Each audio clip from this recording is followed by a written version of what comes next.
గత 2 ఇయర్స్‌గా పెరుగుతూ వస్తున్న ఇంట్రెస్ట్ రేట్ సైకిల్‌ని బ్రేక్ చేస్తూ సెప్టెంబర్ 18న అమెరికాలో జరిగిన ఎఫ్ఓఎంసీ మీటింగ్‌లో మొదటిసారిగా రేట్స్‌ని తగ్గించారు. అమెరికాలో రేట్ కట్స్ వేస్తే మనకి లాభం ఏంటి? దీనివల్ల ఇండియాలో ఇమ్మీడియేట్‌గా లాభపడబోతున్న కంపెనీస్ ఏంటో ఇప్పుడు మనం ఈ వీడియోలో తెలుసుకుందాం.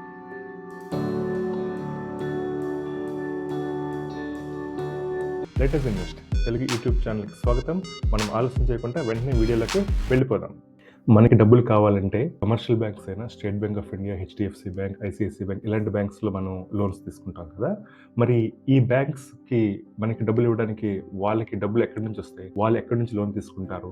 అంటే ఆయా దేశాల యొక్క సెంట్రల్ బ్యాంక్స్ నుంచి డబ్బులు తీసుకుంటారు. ఉదాహరణకి ఇండియా ఏమో ఇండియన్ సెంట్రల్ బ్యాంక్ అయిన రిజర్వ్ బ్యాంక్ ఆఫ్ ఇండియా నుంచి కొంత వడ్డీకి డబ్బు తీసుకుంటుంది. ఈ మన కమర్షియల్ బ్యాంక్స్ ఎంత వడ్డీకైతే రిజర్వ్ బ్యాంక్ నుంచి డబ్బులు తీసుకుంటాయో ఆ వడ్డీనే రెపో రేట్ అంటారు. ఇప్పుడు మనం సరిగ్గా ఈ రెపో రేట్ గురించే మాట్లాడుకుంటున్నాం. గత 18 మంత్స్ నుంచి ప్రపంచంలో చాలా దేశాల యొక్క సెంట్రల్ బ్యాంక్స్ ఈ రెపో రేట్‌ని పెంచుతూ వస్తున్నాయి కదా! ఎందుకంటే ఈ విధంగా చేయడం ద్వారా మనీని బాగా టైట్ చేయడం ద్వారా మనం ఇన్‌ఫ్లేషన్‌ని ఎంతో కొంత కంట్రోల్ చేయొచ్చు అనే ఉద్దేశంతో ఇలా చేస్తూ ఉంటారనమాట. ఇన్‌ఫ్లేషన్ అంటే ఏంటి? ఆ డీటెయిల్స్‌ని మనం ప్రీవియస్ వీడియోలో మాట్లాడుకున్నాం కదా! మీకు ఆ వీడియో లింక్ ఇక్కడ ఉంచుతాను డిస్క్రిప్షన్ బాక్స్‌లో. మీరు కావాలంటే దాని గురించి తెలుసుకోండి. అయితే ఇప్పుడు ప్రస్తుతానికి 18 మంత్స్ నుంచి పెంచుతున్నారని, ఇప్పుడు ఇన్‌ఫ్లేషన్ అదుపులోకి వచ్చింది కాబట్టి, ఇక ఇంట్రెస్ట్ రేట్ సైకిల్‌ని తగ్గించడం చాలా ఇంపార్టెంట్ అని గ్రహించి, ఆల్రెడీ అమెరికాలో సెప్టెంబర్ 18న జరిగిన ఫెడ్ ఎఫ్ఓఎంసీ మీటింగ్‌లో 50 బేసిస్ పాయింట్స్ అంటే 0.5% ఇంట్రెస్ట్ రేట్‌ని ఆల్రెడీ తగ్గించారు. కమింగ్ మంత్స్‌లో ఈ వడ్డీ రేట్‌ని ఇంకా బాగా తగ్గించే అవకాశాలు ఉన్నాయని చెప్పారు.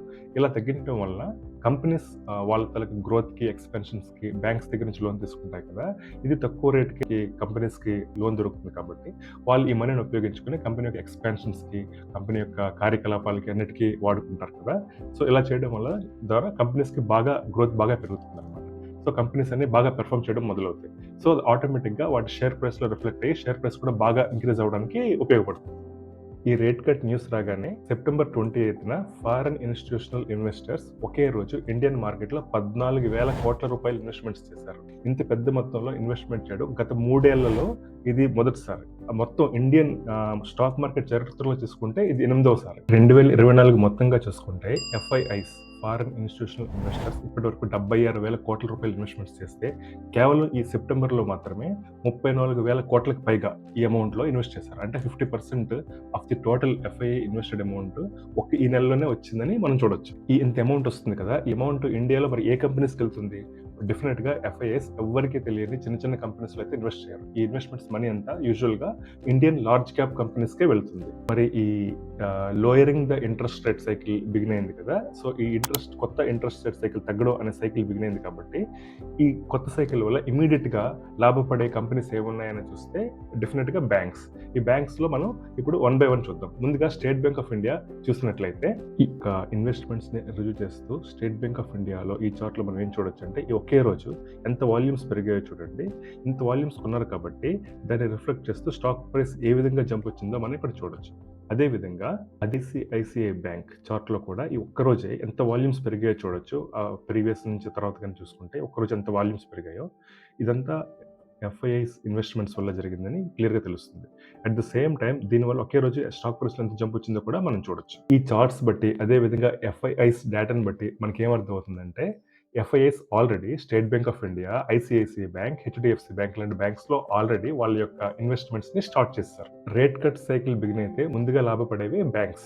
ఇప్పుడు మనం చెప్పుకుంటున్న ఈ banks. Rate cut cycle already begin అయింది కదా! ఇప్పుడు అమెరికాలో ఆల్రెడీ చేశారు. సో, అదే విధంగా చైనాలో కూడా సెప్టెంబర్ 23న వాళ్ళు కూడా 50 బేసిస్ పాయింట్స్ రేట్ కట్ చేస్తున్నట్టుగా వాళ్ళు కూడా ఆల్రెడీ అనౌన్స్‌మెంట్ చేశారు. మరి మన ఇండియాలో రేట్ కట్స్ గురించి అక్టోబర్ 6థ్ అండ్ 7థ్‌న జరగబోయే మానిటరీ పాలసీ కమిటీ మీటింగ్‌లో ఆర్‌బీఐ గవర్నర్ అయిన శక్తికాంత దాస్ గారు దీని గురించి మాట్లాడనున్నారు. ఫుడ్ రిలేటెడ్ ఇన్‌ఫ్లేషన్ ఇంకా కంట్రోల్‌లోకి రాలేదు కాబట్టి అక్టోబర్ 7థ్ అండ్ 8థ్‌న జరగబోయే మానిటరీ పాలసీ కమిటీ మీటింగ్‌లో ఎటువంటి రేట్ కట్స్ ఉండకపోవచ్చని మన state Bank of India chief అయిన మిస్టర్ శెట్టి గారు చెప్తూ ఉంటే, ఎస్&పి గ్లోబల్ రేటింగ్ ఏజెన్సీ ఏమో ఇండియా గ్రోత్ ఇంటాక్ట్‌గా ఉందని, అందువలన రేట్ కట్స్ అక్టోబర్‌లోనే ఉండొచ్చని చెప్తున్నారు. ఎస్&పి గ్లోబల్ రేటింగ్ ఏజెన్సీ ప్రకారంగా 2030 వచ్చేసరికల్లా ఇండియన్ ఎకానమీ 7 ట్రిలియన్ చేరుతుంది. అంటే ఇప్పుడున్న వాల్యూకి డబుల్ అవుతుందని చెప్తున్నారు. వాళ్ళు చాలా కాన్ఫిడెంట్‌గా ఉన్నారు. ఒకవేళ ఇండియాలో ఈ అక్టోబర్‌లో గనక రేట్ కట్స్ లేకపోయినా సరే, నవంబర్‌లోనో, డిసెంబర్‌లోనో ఉండొచ్చు. ఒకవేళ అలా కాకపోయినా సరే, బిగినింగ్ ఆఫ్ ది నెక్స్ట్ ఇయర్‌లో ఉండొచ్చు. సో రేట్ కట్స్ ఒకసారి వచ్చిన తర్వాత ఇండియాలో స్టాక్ మార్కెట్స్లో మనకు స్టాక్స్ కొనడానికి అందుబాటులో ఉండకపోవచ్చు, ముఖ్యంగా మనం మాట్లాడుకున్న ఈ బ్యాంకింగ్ స్టాక్స్. కాబట్టి ఇప్పటి నుంచే మనం ఈ బ్యాంకింగ్ స్టాక్స్ని మనం అక్యుములేట్ చేసుకుంటే ఒకసారి ఇండియాలో రేట్ సైకిల్ కూడా బిగిన్ అయ్యి ఇంట్రెస్ట్ రేట్స్ తగ్గుతూ ఉంటే కనుక మనకి మంచి అడ్వాంటేజ్ ఉండి మనం తక్కువ టైంలోనే ఎక్కువ మనీ చేసుకునే అవకాశం ఉంటుంది. India's best and strongest banks అయిన State Bank of India, HDFC bank, ICICI bank ఇలాంటి బ్యాంక్స్లో ఇన్వెస్ట్మెంట్స్ చేయడం ద్వారా నెక్స్ట్ 1 yearలోనే మనం 20-30% లాభాలని పొందొచ్చు. ఈ బ్యాంక్స్ మనకి చాలా స్టెబిలిటీ కూడా ఇస్తాయి. ఇలాంటి స్టేబుల్ బ్యాంక్స్లో ఇన్వెస్ట్ చేయడం ద్వారా మనం చాలా కాన్ఫిడెంట్గా కూడా ఉండొచ్చు.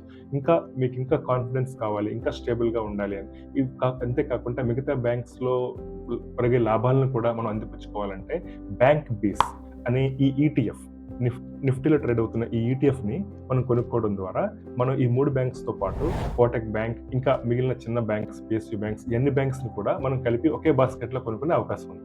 సో నిఫ్టీ బ్యాంక్ చూసుకున్నా సరే ఈ లాస్ట్ 8 సెషన్స్గా చూస్తే, అంటే అమెరికాలో జరిగిన ఇంట్రెస్ట్ రేట్ కట్స్ దగ్గర నుంచి ఈ రోజు వరకు చూస్తుంటే నిఫ్టీ బ్యాంక్ ఇండెక్స్ ఆ రోజు నుంచి పెరుగుతూ వస్తుంది. ఇవాళకి 8th డే ఇప్పటివరకు పెరుగుతూ వస్తుంది. సో నిఫ్టీ బ్యాంక్ కూడా పెరుగుతూ ఉంటుంది.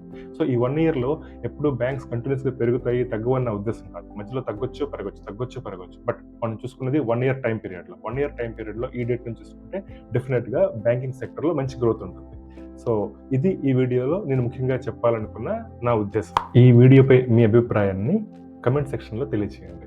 ఈ వీడియోలో స్టాక్ ఐడియాస్ చెప్పడం మాత్రమే నా ఉద్దేశం కాదు, దాంతో పాటుగా కొంత market related, financial related information కూడా మీతో షేర్ చేయడం నా ఉద్దేశం. సో ఈ వీడియో ద్వారా మీరు ఏదైనా విషయాన్ని నేర్చుకున్నారని మీకు అనిపిస్తే ఈ వీడియోని తప్పకుండా లైక్ చేసి, షేర్ చేసి, సబ్స్క్రైబ్ చేయండి. ఈ విధంగా నన్ను ఎంకరేజ్ చేయండి. మరిన్ని వీడియోస్తో మీ ముందుకు రావడానికి నాకు హెల్ప్ అవుతుంది. Thank you so much.